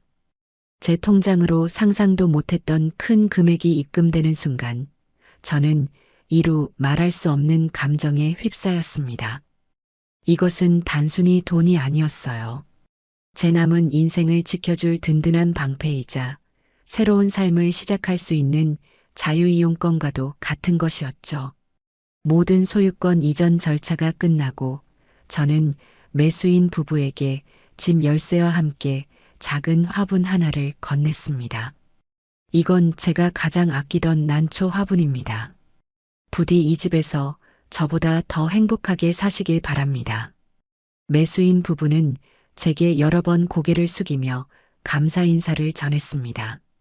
저는 그들을 뒤로하고 사무실을 나왔습니다. 이제 이 집은 더 이상 제 집이 아니었습니다. 저는 곧바로 서연 씨에게 전화를 걸었습니다. 서연 씨, 모든 것이 끝났어요. 그녀는 수고했다며 이제부터는 자신이 알려준 대로 행동하라고 저를 격려해 주었죠. 저는 서연 씨의 조언에 따라 새로 만든 제 비밀 계좌가 있는 은행으로 가서 자금의 일부를 안전한 단기 예금 상품으로 옮기는 작업을 시작했습니다. 앞으로의 상황을 느긋하게 지켜보려면 안전한 장소가 필요했으니까요. 제가 은행에서 여유롭게 차를 마시며 자산을 정리하고 있는 동안 저희 집이었던 곳에서는 예정된 폭풍이 몰아치기 시작했습니다. 새로운 집주인이 된 젊은 부부는 이삿짐 센터 직원들과 함께 집에 도착했어요. 초인종 소리에 문을 연 며느리는 현관 앞에 서 있는 낯선 사람들과 커다란 이삿짐 트럭을 보고는 당황한 표정을 지었습니다. 누구세요? 무슨 일로 오셨죠? 아, 안녕하세요. 오늘부터 이 집으로 이사 들어오게 된 새 주인입니다. 새 주인의 말에 며느리의 얼굴이 하얗게 질렸습니다. 네, 새 주인이요? 지금 무슨 말도 안 되는 소리를 하시는 거예요. 이 집은 저희 어머님 집이고 곧 저희 집이 될 곳이라고요. 당신들 사기꾼들이지? 며느리는 고함을 지르기 시작했고 그 소리에 놀란 아들까지 거실에서 뛰쳐나왔습니다. 상황 파악이 안 된 아들 역시 낯선 사람들을 향해 삿대질을 하며 소리쳤죠. 당신들 뭐야? 남의 집에 함부로 쳐들어와서 행패야. 당장 나가지 않으면 경찰에 신고할 거야. 하지만 새 주인은 당황하지 않고 품 안에서 등기부등본을 꺼내 그들 앞에 펼쳐 보였습니다. 그 서류에는 어제 날짜로 소유권이 이전된 자신들의 이름이 선명하게 찍혀 있었죠. 여기 보시죠. 어제부로 이 집의 소유권은 저희에게로 이전되었습니다. 이제 이 집은 저희 집이니 두 분은 짐을 빼서 나가주셔야겠습니다. 서류를 확인한 아들 내외의 얼굴은 그야말로 잿빛이 되었습니다. 그들은 무언가 단단히 잘못되었다는 것을 직감했죠. 아들은 떨리는 손으로 제게 전화를 걸기 시작했습니다. 때마침 제 핸드폰이 조용히 진동했어요. 화면에는 아들이라는 두 글자가 떠 있었습니다. 드디어 올 것이 왔구나 싶었죠. 저는 심호흡을 한번 하고 가장 차분하고 냉정한 목소리로 전화를 받았습니다. 왜 그러냐? 엄마, 지금 어디야? 집에 웬 이상한 사람들이 쳐들어와서 자기들이 이 집을 샀대. 이게 어떻게 된 거야? 엄마가 사기당한 거지? 그렇지? 아들의 다급하고 절박한 목소리가 수화기 너머로 생생하게 들려왔습니다. 저는 잠시 아무 말도 하지 않았어요. 그 짧은 침묵이 아들에게는 천년처럼 길게 느껴졌을 겁니다. 그리고 저는 제 인생을 건 이 연극의 마지막 대사를 의조렸습니다. 아니다, 주서가. 사기당한 거 아니야. 뭐? 내가 팔았다. 그 집. 수화기 너머로 아들의 숨막히는 소리를 들으며 저는 제 인생에서 처음으로 완전한 평온함을 느꼈습니다. 그것은 복수심에서 오는 짜릿함과는 다른 종류의 감정이었어요. 얽히고 설켜 있던 모든 실타래를 끊어내고 마침내 제자리를 찾은 듯한 고요함이었죠. 저는 더 이상 기다리지 않고 전화를 끊었습니다. 그리고 함께 카페에 앉아있던 서연 씨를 보며 나지막이 말했죠. 이제 제가 직접 가서 마지막 인사를 할 시간인 것 같네요. 서연 씨는 제 손을 따뜻하게 잡아주며 말했습니다. 어머님, 제가 밖에서 기다리고 있을게요. 무슨 일이 생기면 바로 연락 주세요. 하지만 아마 그럴 일은 없을 거예요. 어머님은 지금 누구보다 강하시니까요. 그녀의 격려에 힘을 얻어 저는 자리에서 일어났습니다. 은행을 나와 택시를 타고 제 옛집으로 향하는 동안 창밖의 풍경은 낯설게만 느껴졌어요. 불과 몇 시간 전까지만 해도 제 삶의 전부였던 공간으로 이제는 이방인이 되어 돌아가는 길이었습니다. 집 앞에 도착하니 예상했던 대로 아수라장이 펼쳐져 있었습니다. 이삿짐 센터 직원들은 어쩔 줄 몰라 하며 트럭 옆에 서성이고 있었고 새 주인 부부는 당혹스러운 표정으로 한쪽에서 상황을 지켜보고 있었죠. 그리고 그 중심에는 이성을 잃고 미친 사람처럼 날뛰고 있는 제 아들과 며느리가 있었습니다. 다들 미쳤어. 여긴 우리 집이야. 당신들이 뭔데 우리 집에 짐을 들여놔. 이 사기꾼들. 당장 우리 엄마 나오라고 해. 경찰 불렀으니까 다들 감옥 갈 준비나 하라고. 며느리는 새 주인의 아내 되시는 분의 팔을 붙잡고 흔들기까지 하더군요. 제가 조금만 늦게 도착했더라면 정말 큰일이 났을지도 모를 상황이었어요. 저는 택시에서 내려 그 모든 소란의 한가운데로 천천히 걸어 들어갔습니다. 제 등장에 시끄럽던 주변이 순간 조용해졌어요. 모든 사람의 시선이 제게로 향했죠. 가장 먼저 저를 발견한 것은 아들 주석이었습니다. 그는 구세주라도 만난 듯한 얼굴로 제게 달려왔어요. 엄마 왔구나. 이 사람들 좀 봐. 자기들이 이 집 주인이라고 우기잖아. 엄마가 이 사람들 좀 어떻게 해줘. 어서. 아들의 뒤를 이어 며느리 미연이도 울며불며 제게 매달렸습니다. 어머님, 저희한테 어떻게 이러실 수 있어요? 이 사람들이랑 짜고 저희를 속이신 거예요? 네, 저희한테 집이랑 상가 주신다고 하셨잖아요. 저는 제게 매달리는 두 사람의 손을 차갑게 뿌리쳤습니다. 그리고는 그들의 눈을 똑바로 쳐다보며 제 인생에서 가장 차갑고 단호한 목소리로 말했죠. 시끄럽구나. 너희가 소란을 피워야 할 곳은 여기가 아니다. 제 싸늘한 태도에 두 사람은 순간 할 말을 잃고 저를 멍하니 바라보았습니다. 저는 그들을 지나쳐 난처한 표정으로 서 있는 새 주인 부부에게로 다가가 고개를 숙였습니다. 정말 죄송하게 됐습니다. 제 자식들이 아직 상황 파악이 안 되어서 큰 결례를 범했군요. 이사하시는데 불편을 드린 점 제가 대신 사과드립니다. 아닙니다, 어머님. 저희는 괜찮습니다. 새 주인의 너그러운 대답에 다시 한번 고개를 숙여 감사를 표한 뒤 저는 뒤를 돌아 아들과 며느리를 향해 섰습니다. 그리고는 가방에서 작은 블루투스 스피커와 핸드폰을 꺼냈어요. 제가 뭘 하려는지 궁금해하는 그들의 시선을 받으며 저는 스피커의 전원을 켜고 핸드폰과 연결했습니다. 그리고 그동안 모아두었던 수많은 녹음 파일 중 하나를 재생했죠. 여보, 엄마 정말 치매 오면 어떡하지? 더 늦기 전에 어떻게든 엄마 도장을 받아야 할 것 같아. 걱정 마. 내가 아는 법무사 사무실 가서 증여계약서 받아올게. 당신은 엄마 옆에서 계속 바람 좀 넣어. 정신 더 흐려지기 전에 재산 정리하는 게 자식들 위하는 길이라고.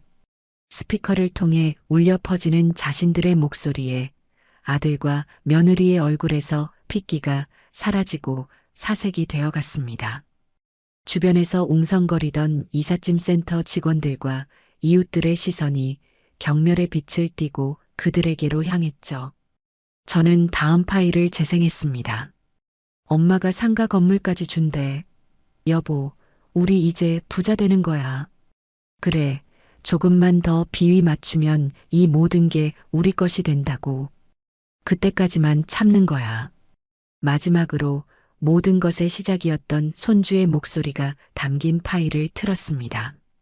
우리 엄마가 그랬는데 할머니한테 조금만 더 잘해주고 착한 척하면 이 집을 우리한테 준다고 했어.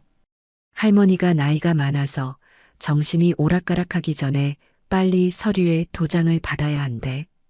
아이의 천진난만한 목소리가 그들의 추악한 탐욕을 만천하에 공개하는 순간 며느리는 그 자리에 주저앉아 버렸습니다. 아들은 고개를 푹 숙인 채 차마 제 얼굴을 쳐다보지 못했어요. 저는 스피커를 껐습니다. 그리고는 그들을 향해 제 인생을 건 마지막 선언을 시작했죠.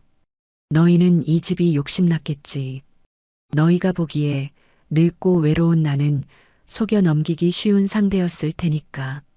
너희는 이 집의 벽돌과 땅만 보았지. 그 안에 담긴 내 남편과 나의 인생, 나의 추억은 단 한순간도 존중하지 않았다. 제 목소리는 떨리지 않았습니다. 너희는 나를 가족으로 생각한 것이 아니라 너희의 안락한 미래를 보장해줄 재산으로만 여겼지. 너희는 자식이 아니라 내 둥지에 들어와 내 모든 것을 빼앗으려 한 뻐꾸기 새끼와 다름없었다. 저는 한 걸음 더 그들에게 다가갔습니다. 하지만 너희가 한 가지 착각한 게 있어. 나는 너희가 생각하는 것처럼 어리석고 나약한 늙은이가 아니라는 거다. 나는 내 인생을, 내 재산을, 그리고 내 존엄을 지킬 힘이 있는 사람이다. 그래서 나는 너희에게 이 집을 주는 대신 너희에게서 이 집을 빼앗기로 결정했다. 저는 가방에서 통장 하나를 꺼내 아들의 손에 쥐어주었습니다. 그 안에는 너희가 당장 살 방 한 칸을 구할 수 있는 최소한의 돈이 들어있다. 전세는커녕 월세 보증금으로도 빠듯한 돈일 게다. 이것이 내가 너희에게 주는 마지막 유산이자 마지막 잡이다. 그리고 저는 며느리를 향해 말했습니다. 너는 나에게 지극정성으로 모시겠다고 했지. 이제 그 지극정성을 너 자신과 네 남편, 네 자식을 위해 쏟아보아라. 남의 것을 탐하지 않고 너희 두 사람의 힘으로 일어서서 살아남는 법을 배워야 할 것이다. 마지막으로 저는 아들을 보며 말했습니다. 나는